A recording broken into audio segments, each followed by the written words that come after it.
Doctor Mohammad Yunus বলেছেন, যত দ্রুত সম্ভব নির্বাচন হয়ে যাবে, কিন্তু মুখোমুখি বড় দুই রাজনৈতিক দল বিএনপি এবং জামায়াত ইসলামী। মতানৈক্য থাকলেও ছাত্রদের নতুন রাজনৈতিক দল ঘোষণা। এবার হলুদ রঙে নয়, গণ অভ্যুত্থানের লালের উপরে ভর করেই আসছে পহেলা ফাল্গুন। আসসালামু আলাইকুম প্রিয় বন্ধুরা, দর্শকরা, শ্রোতারা, আশা করি আপনারা সবাই ভালো আছেন। আজকে পবিত্র জুমাবার, অর্থাৎ জুমার দিন। সবাইকে জুমাবারের শুভেচ্ছা। আপনারা সবাই প্রাণ ভরে আজকে দোয়া করবেন নিজের জন্য, আমার জন্য। আজকে অনেক সত্য সংবাদ নিয়ে আমার দেশ ভিআইপিদের টেবিলে পৌঁছে গিয়েছে। আর সেই সকল ভিআইপি যারা প্রত্যন্ত গ্রামে, অত্যন্ত ব্যস্ত দেশের বাইরে আছেন, তাদের জন্য, সেই সকল ভিআইপিদের জন্য আমি এসেছি আমার দেশ নিয়ে অল্প সময়ে দেশের খবরের সাথে বিদেশের খবরের সাথে আপনাদের কানেক্ট করাতে। এই যে দেখুন, আজকে আমার দেশ প্রধান শিরোনাম, সীমান্তে উত্তেজনা বাড়াচ্ছে ভারত। কেন সীমান্তে উত্তেজনা বাড়াচ্ছে? কারণ হলো, সীমান্তের দিকে মনোযোগ দিলে ভারত দেশের ভিতরে গোলযোগ সৃষ্টি করতে পারবে। কয়েক দিক দিয়ে আমাদেরকে ব্যস্ত রাখবে তারা। পাহাড়ে ব্যস্ত রাখবে, পার্বত্য চট্টগ্রাম রাঙ্গামাটিতে ব্যস্ত রাখবে, মিয়ানমার সীমান্তে ব্যস্ত রাখবে, তারপরে ভারত সীমান্তে ব্যস্ত রাখবে। আর দেশের ভিতরে তখন গোলযোগ লাগানোটা সহজ হয়ে যাবে তাদের জন্য। এই কারণে আমাদের সবগুলো উইংসের সাথে সাথে আমরা যারা সাধারণ মানুষ, সবাইকে খুব সতর্ক থাকতে হবে। কি করছে ভারত দেখুন। নোম্যান্স ল্যান্ডের কাছে কাঁটাতারের বেড়া নির্মাণের চেষ্টা। কুড়িগ্রামে শূন্য রেখায় বিএসএফের সিসি ক্যামেরা। 16 বছরের বিএসএফের গুলিতে নিহত 617 জন। এদের আদালতে যাইতে হবে না, আন্তর্জাতিক আদালতে। 617 জন বাংলাদেশিকে তারা গুলি করে হত্যা করেছে। হত্যা করেই তারা বলতো চোর। চুরি করে তারা, আর বলে আমাদের জনগণকে চোর।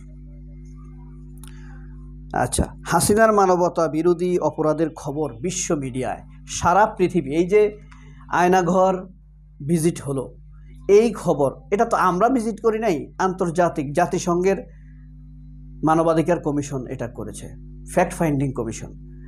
এই খবর সারা পৃথিবীতে CNN, BBC, Al Jazeera, Fox, সব নিউজে এটা এসেছে।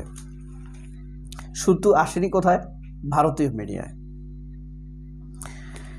হ্যাঁ, এই যে দেখেন, 2024-এর 1 জুলাই থেকে 15 আগস্ট পর্যন্ত বাংলাদেশে সংঘটিত ঘটনা প্রবাহ বিশ্লেষণ করে জাতিসংঘের মানবাধিকার বিষয়ক হাইকমিশনের দপ্তর অনুসন্ধান প্রতিবেদনে চিত্র ফুটে উঠেছে। গত বুধবার জেনেভা থেকে এটি প্রকাশ করা হয়। 114 পৃষ্ঠার প্রতিবেদনে এই সময় মানবতা বিরোধী অপরাধে হাসিনাকে দায়ী করা হয়। প্রতিবেদন প্রকাশ পর এই পৃথিবীর বিশ্বখ্যাত media CNN, Al Jazeera, New York Times সহ সকল গুরুত্বপূর্ণ সংবাদে এই বিষয়ে খবর প্রচারিত হয়। আচ্ছা, যাই হোক, জড়িতদের দ্রুত বিচারের মুখোমুখি করতে হবে, বিশ্লেষকরা বলেছেন। বিশ্লেষক কারা? হত্যাকাণ্ডে জড়িত সব বাহিনীকে আইনের আওতায় আনতে হবে। দল হিসেবে আওয়ামী লীগের বিচার হওয়া উচিত। এই রিপোর্টে আওয়ামী লীগ ও ভারতের বোধোদয় হওয়া উচিত। জাতিসংঘের তদন্ত প্রতিবেদনে অকাট্য দলিল। জাতিসংঘের সুপারিশে র্যাব কি বিলুপ্ত হচ্ছে? র্যাব বিলুপ্ত হবার এক সুপারিশ এখনো করেনি, তবে হবে। ছাত্রদের খবর, গুরুত্বপূর্ণ খবর। মতনৈক্য বিলম্বিত ছাত্রদের রাজনৈতিক দল ঘোষণা। মতনৈক্য থাকার কারণে একটু বিলম্ব হচ্ছে, তবে রাজনৈতিক দল ঘোষণা হয়ে গিয়েছে। জুলাই আগস্টের আন্দোলনে নেতৃত্ব দেওয়া ছাত্রদের উদ্যোগে নতুন রাজনৈতিক দল ঘোষণা কিছুটা বিলম্বিত হচ্ছে। দলের প্রধান কে হবেন সেটি মোটামুটি চূড়ান্ত। নাহিদ ইসলাম দলের প্রধান হচ্ছেন, এটি চূড়ান্ত, এখানে কোনো সন্দেহ নেই। কিন্তু বাকি পদগুলোতে কারা আসবেন সেটি নিয়ে নেতারা এখনও মতৈক্যে পৌঁছাতে পারেননি। নতুন দল সংগঠনের একটি সূত্র বলছে, মূলত মধ্যপন্থী, ইসলামপন্থী, বাম, এই 3 ধারার নেতৃত্বের মতপার্থক্য আটকে আছে ছাত্রদের নতুন রাজনৈতিক দল ঘোষণা কার্যক্রম। এর আগে মধ্য ফেব্রুয়ারিতে দল ঘোষণার প্রস্তুতি নেয় জাতীয় নাগরিক কমিটি। এখানে কি বলে, আহ্বায়ক পদের চূড়ান্ত নাহিদ ইসলাম, ছাত্র সচিব সহ সদস্য সচিব সহ প্রথম সারির পদ নিয়ে মতভেদ, চলতি মাসের শেষ সপ্তাহে ঘোষণার সম্ভাবনা। এই যে দেখেন,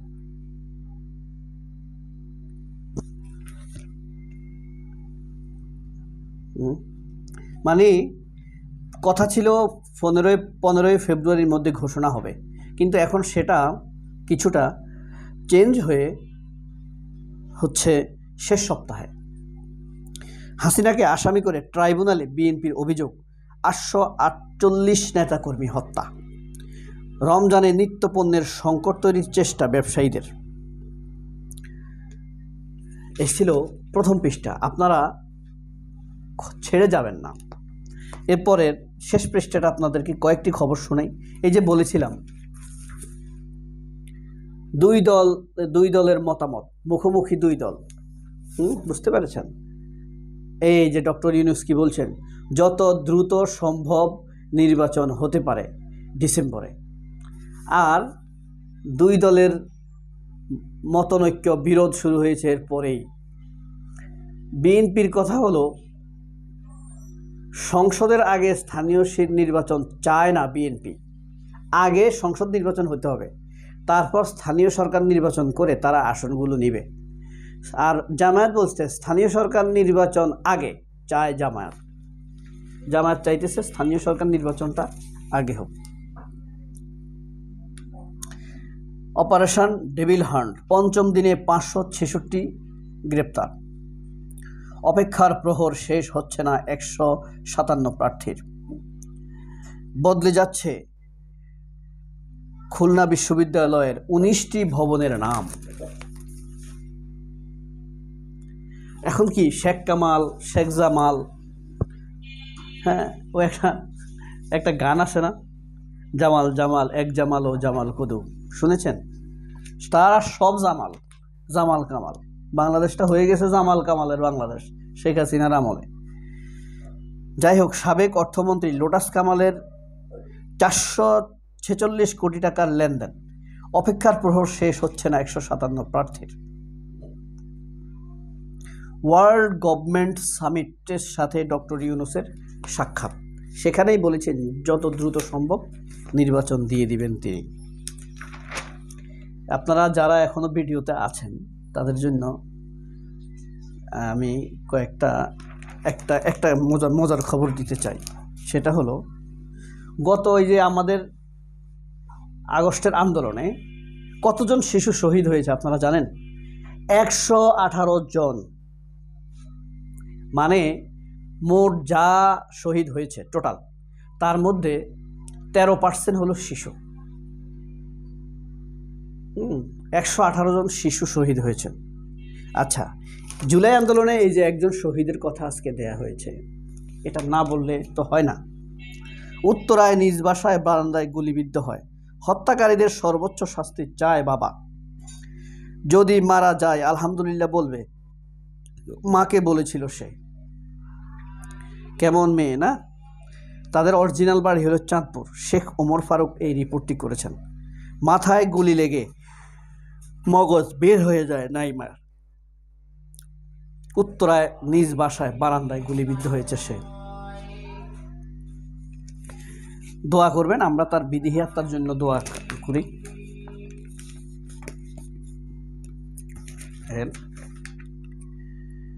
এর ভিতরে এরপরেই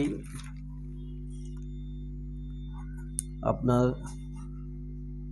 বেসরকারি বিশ্ববিদ্যালয়ের শহীদদের স্বীকৃতি দাবি, অবশ্যই স্বীকৃতি দিতে হবে। এখন ইন্ডিয়া আমাদের দেশকে এমন অস্থিতিশীল করে রাখছে, এগুলো নিয়ে ভাবতেও কঠিন হয়ে যাচ্ছে। আসন্ন 2 গুরুত্বপূর্ণ দিবসে টার্গেট 70 কোটি টাকার ফুল বিক্রি। ওই যে বললাম ফাল্গুন, এবার ফাল্গুন হবে লাল রঙে।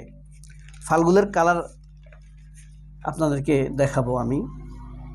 সাহিত্য সাময়িকী, আজকে শুক্রবার তো, সব পত্রিকায় জুলাই ঘোষণাপত্রে ঘোষণা কবে, জুলাই প্রক্লেমেশন আসা উচিত, ইতিহাসের সঠিক পক্ষে দাঁড়ান, ভালোবাসা দিবসের আড়ালে আজ সুন্দরবন দিবস। জাবিতে শহীদ ওয়াসিম বাইক সার্ভিস। আন্দোলনের পর উপেক্ষিত প্রাইভেট বিশ্ববিদ্যালয় ও মাদ্রাসা শিক্ষার্থীরা। 2024 সালে সাংবাদিক নিহতের রেকর্ড। সারা পৃথিবীতে 124 জন সাংবাদিক নিহত হয়েছে 24 সালে, শুধু ফিলিস্তিনে 82 জন। আচ্ছা, এরদোয়ানের একটা খবর আছে, তুরস্ক পাকিস্তান দৃঢ় সম্পর্কের প্রত্যয় ব্যক্ত করেছেন এরদোয়ান। বুঝছেন, 124 জন সাংবাদিক নিহত হয়েছেন। ট্রাম্প মোদির আলোচনায় অগ্রাধিকার শুল্ক। অনেকে আশা করে আছে বাংলাদেশ নিয়ে ট্রাম্প কথা বলবে।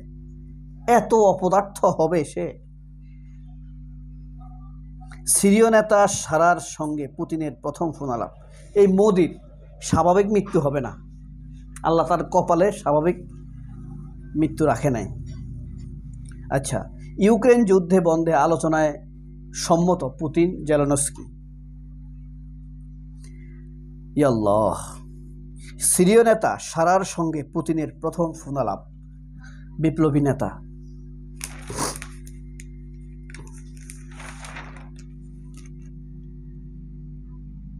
ভবিষ্যতে আমাদের ওই রকম একটা বিপ্লব করে ফেলতে হবে সিরিয়ার মতো। তাহলে ভালো করে শিক্ষা দিতে হবে প্রথম আলোর মতি, জ্যোতি, বাসদ, জাসদ। এরা দেশে বিশৃঙ্খলা সৃষ্টি করার প্রধান কারণ। তারা এখনও লাল সন্ত্রাসের কথা বলে। এই যে মেঘ মোল্লার, মনে আছে, লাল সন্ত্রাস বলে ধমক দিয়েছিল জানুয়ারি মাসের। ভোজ্য তেলের সংকট চরমে, দোকানে তেল পাওয়া যাচ্ছে না।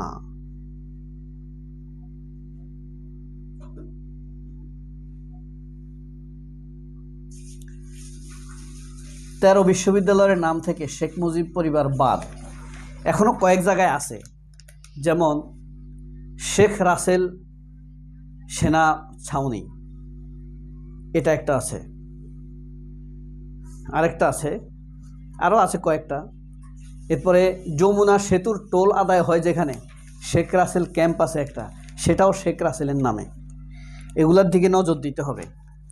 সেনাবাহিনীকে আন্তরিকতার পরিচয় দিতে হবে। তারা কি এখনও শেখ মুজিবের পূজা করবে, নাকি জনগণের টাকা বেতন খায় জনগণের পক্ষে থাকবে? কোনটা করবে সিদ্ধান্ত তো তাদের। সবাই অনেক ভালো থাকবেন, সুস্থ থাকবেন। শুক্রবারের দোয়া নেবেন, দোয়া করবেন, আমাকে দোয়া করবেন। আসসালামু আলাইকুম।